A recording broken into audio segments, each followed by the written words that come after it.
Alors moi c'est Marc, je suis chef de projet éco-conception pour Decathlon. La transformation du plastique c'était super simple et c'est pour ça qu'il y a une grosse consommation de plastique. Et le problème aujourd'hui c'est justement qu'on en consomme énormément.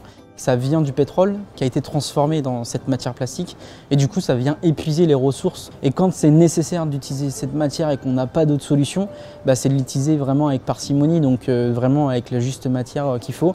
Et si possible, utiliser des plastiques recyclés pour en faire une autre matière plastique. Globalement, il va avoir une première vie, donc on va faire de l'injection plastique, etc. On va le mettre en forme. Puis à la fin de vie de ce plastique, on va pouvoir dans certains cas, pouvoir le recycler. Donc, par exemple, ce qu'on va faire, c'est qu'on va récolter du plastique via le tri sélectif. Ensuite, on va pouvoir le broyer et puis on va le refondre. Et on va le refondre pour en refaire un nouveau produit. Ça va avoir un impact puisqu'on va devoir collecter. Donc il y a potentiellement des camions sur les routes qui vont tourner pour collecter cette matière-là.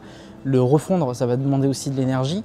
Mais cette énergie-là, comparée à l'extraction de l'industrie pétrochimique, elle va être quand même moindre qu'une nouvelle matière. Le plastique recyclé, en fait, on va pouvoir le mettre dans différentes typologies de produits. Tous les produits qui contiennent du plastique.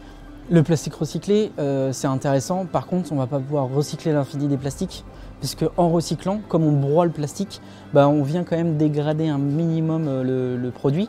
Alors souvent, ça ne pose pas forcément de problème, mais par contre, quand le produit a subi 6, 7, 10 process de recyclage, finalement, là, on va plutôt vraiment avoir des choses dégradées. Donc, on ne peut pas recycler le plastique à l'infini. Demain, un monde sans plastique, ce n'est pas un monde qu'avec du plastique recyclé. Il faudra aussi se poser la question de comment je fais en sorte de ne pas utiliser ces matières-là et plutôt d'aller vers d'autres aussi ressources renouvelables. En éco-conception, il n'y a jamais une seule solution unique pour tout le monde.